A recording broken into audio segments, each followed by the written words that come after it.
Class 10th history objective प्रश्न। देखिए, Europe में राष्ट्रवाद फर्स्ट चैप्टर है, उसका मैं आपको 15 ऑब्जेक्टिव प्रश्न आपको हल करूँगा। आपको ध्यान से देखना है और याद भी कर लेना भैया। ठीक है, यूरोप में राष्ट्रवाद में चलते हैं फर्स्ट चैप्टर में।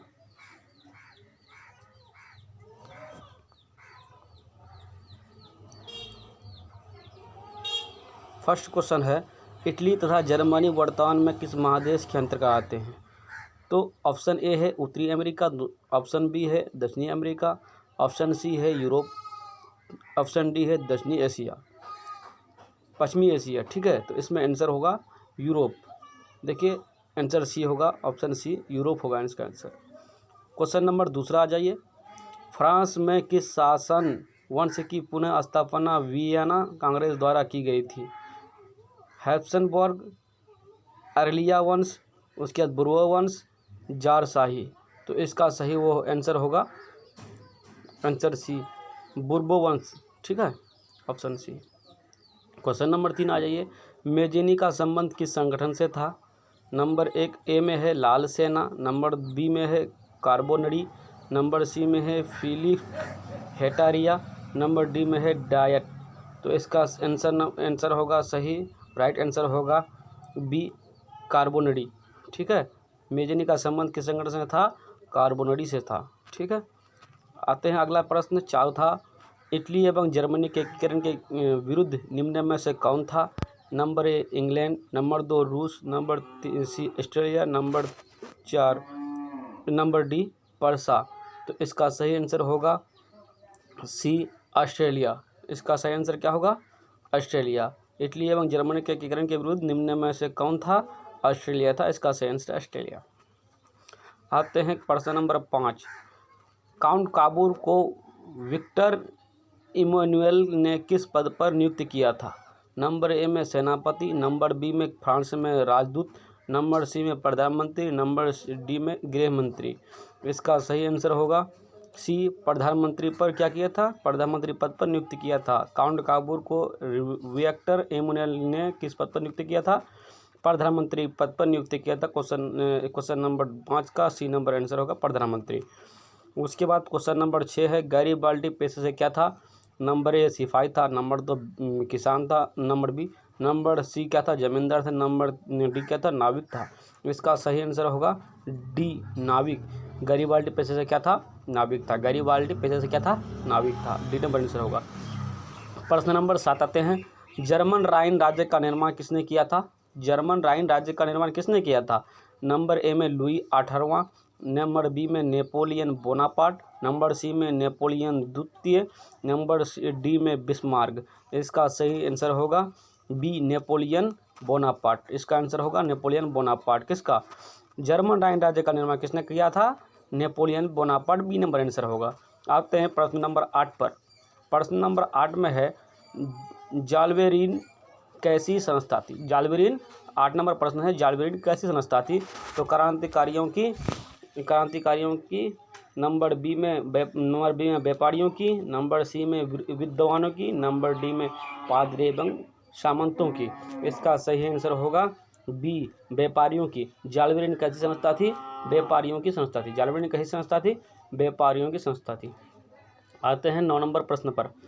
बोल रहा है, रक्त एवं लौ की नीति का अवलंबन किसने किया था? रक्त एवं लौ की नीति का अवलंबन किसने किया? Number A Mazzini, number B Hitler, number C Bismarck, number D William one. तो इसका सही आंसर होगा बिस्मार्क। सी नंबर आंसर होगा। रक्त एवं लौ नीति का अवलंबन किसने किया? बिस्मार्क ने किया। नंबर सी इसका क्या होगा? आंसर होगा। नंबर 10 में है, प्रश्न नंबर 10 में, फ्रैंकफर्ट की संधि कब हुई? फ्रैंकफर्ट की संधि नंबर ए में है 1864, नंबर बी में है 1866, नंबर सी में 1870, नंबर डी में 1871। इसका सही आंसर होगा नंबर डी, 1871। नंबर डी क्या होगा? इसका सही आंसर होगा 1871। फ्रैंकफर्ट की संधि कब हुई थी? फ्रैंकफर्ट की संधि हुई थी 1871 में। नंबर डी इसका सही आंसर होगा। आइए 11वां प्रश्न में आते हैं। यूरोप में राष्ट्रवाद का एग्जेक्टिव्स प्रश्न उत्तर नहीं, ये भाई, ये नंबर 11 में प्रश्न यहाँ है। नेपल्स की क्रांति कब हुई थी? नेपल्स की क्रांति कब हुई थी? नंबर ए में 1820, नंबर बी में 1821, नंबर सी में 1822, नंबर डी में 1823। इसका सही आंसर होगा बी 1821। इसका सही आंसर होगा 1821 आंसर होगा। नेपल्स की क्रांति कब हुई थी? नेपल्स की क्रांति 1821 ईस्वी में हुई थी। बी नंबर इसका आंसर होगा। आते हैं प्रश्न नंबर 12वां में। चार्टिस्ट आंदोलन कहाँ हुआ? चार्टिस्ट आंदोलन ए नंबर में है फ्रांस, नंबर बी में है ऑस्ट्रिया, नंबर सी में है हंगरी, नंबर डी में है इंग्लैंड। इसका सही आंसर होगा दोस्तों इंग्लैंड, नंबर डी आंसर होगा। इसका आंसर क्या होगा? नंबर डी इंग्लैंड होगा। चार्टिस्ट आंदोलन कहाँ हुआ था? इंग्लैंड में हुआ था। Number D answer. चलिए आगे बढ़ते हैं। प्रश्न नंबर 13वां में आते हैं। 13 में यूनान को एक स्वतंत्र राष्ट्र घोषित किया गया था। यूनान को एक स्वतंत्र राष्ट्र घोषित किया गया था। कब किया गया था स्वतंत्र राष्ट्र घोषित? नंबर ए में 1835, नंबर बी में 1832, नंबर सी में 1842, नंबर डी में आते हैं 1830 ईस्वी में। तो इसका सही आंसर होगा 1832 ईस्वी में। 1832 देखिए बी नंबर में है 1832 में। यूनान को एक स्वतंत्र राष्ट्र घोषित कब किया गया था? 1832 में। यूनान को एक स्वतंत्र राष्ट्र घोषित कब किया गया था? 1832 में। बी नंबर में इसका आंसर होगा। राइट आंसर बी है। चलते हैं 14वां आंसर में, 14वां प्रश्न पर। कार्बोनरी संगठन किस वर्ष हुआ? कार्बोनरी संगठन किस वर्ष हुआ? 18 नंबर ए में 1832, नंबर बी में 1815, नंबर सी में 1810 ईस्वी, नंबर डी में 1831 ईस्वी में। इसका सही आंसर होगा 1810 ईस्वी में। 1810 ईस्वी सी नंबर में। देखिए कार्बोनरी संगठन किस वर्ष हुआ था? 1810 ईस्वी में। सी नंबर में इसका आंसर हुआ राइट आंसर। चलिए आगे चलते हैं 15वां नंबर क्वेश्चन में। एड्रियानुपुल की संधि कब हुई थी? एड्रियानुपुल की संधि हुई थी ए नंबर में है 1828 ईस्वी में, बी नंबर में 1829 ईस्वी में, सी नंबर में 1830 ईस्वी में और डी नंबर में 1831 ईस्वी में। इसका सही आंसर होगा दोस्तों 1829 ईस्वी में। बी नंबर में कौन सा? 1829 ईस्वी में, बी ईस्वी में। देखिए एड्रियानुपुल की संधि कब हुई थी? 1829 ईस्वी में। जो आपका सही आंसर होगा बी नंबर। एड्रियानुपुल की संधि कब हुई? 1829 ईस्वी में। चलिए और 5 प्रश्न कर देते हैं 20 प्रश्नों तक। ठीक है चलिए नंबर 16वां है। एड्रियानुपुल की संधि किन दो देशों के बीच हुई थी? एड्रियानुपुल की जो संधि हुई थी किन दो देशों के बीच हुई थी?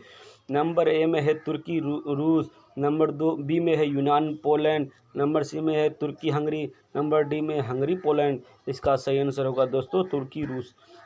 नंबर ए में होगा सही आंसर। तुर्की रूस के बीच में क्या हुई थी?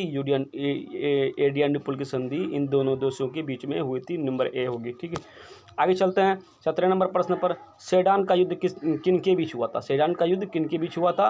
नंबर ए में है प्रसा और ब्रिटेन, नंबर बी में है ब्रिटेन और फ्रांस, नंबर सी में है फ्रांस और पर्सा, नंबर डी में है पर्सा और रूस। इसका सही आंसर होगा दोस्तों फ्रांस और पर्सा। फ्रांस और पर्सा सी नंबर आंसर होगा। फ्रांस और पर्सा। सेडान का युद्ध किन के बीच हुआ था? फ्रांस और पर्सा के बीच। ही नंबर आंसर इसका होगा। चलिए आगे आते हैं 19 नंबर प्रश्न पर। पोलैंड के विरुद्ध विद्रोह को किसने कुचल दिया? ये पोलैंड में जो विद्रोह हुआ था उसको किसने कुचल दिया था? नंबर ए में रूस, नंबर 2 में ब्रिटेन, नंबर सी में ऑस्ट्रिया, नंबर डी में फ्रांस। इसका सही आंसर होगा रूस। देखिए पोलैंड के विरुद्ध विद्रोह को किसने कुचल दिया था? रूस ने कुचल दिया था। पोलैंड के विद्रोह को किसने कुचल दिया था? रूस ने कुचल दिया था। ए नंबर इसका आंसर होगा। चलिए आगे प्रश्न 20वां नंबर प्रश्न में आते हैं। सन 1870 ईस्वी में फ्रांस और पर्सा के बीच में युद्ध कहाँ हुआ था? जो 1870 ईस्वी में फ्रांस और पर्सा के बीच में युद्ध हुआ था वो युद्ध कहाँ पर हुआ था? उस देश का नाम क्या? चलिए पढ़ते हैं। सेडान में हुआ था ए नंबर में। चलिए बी नंबर पढ़ते हैं सेडेवा में, सी नंबर है साइडान में, डी नंबर है फ्रैंकफर्ट में। इसका सही आंसर होगा सेडान में। ये सेडान जो है ए नंबर में आंसर दिया हुआ है। इसका आंसर सही होगा। राइट आंसर होगा सेडान। 20वां प्रश्न है जो है सन 1870 ईस्वी में फ्रांस और पर्सा के बीच में जो युद्ध हुआ था कहाँ पर हुआ था? सेडान में हुआ था। ठीक है आज के लिए यहीं तक। धन्यवाद। आगे तक शेयर कीजिएगा और सब्सक्राइब कर दीजिएगा चैनल को और नोटिफिकेशन घंटी को ऑन कर दीजिएगा। जो मैं वीडियो डालूँ सीधे आपके पास नोटिफिकेशन आ जाए। धन्यवाद।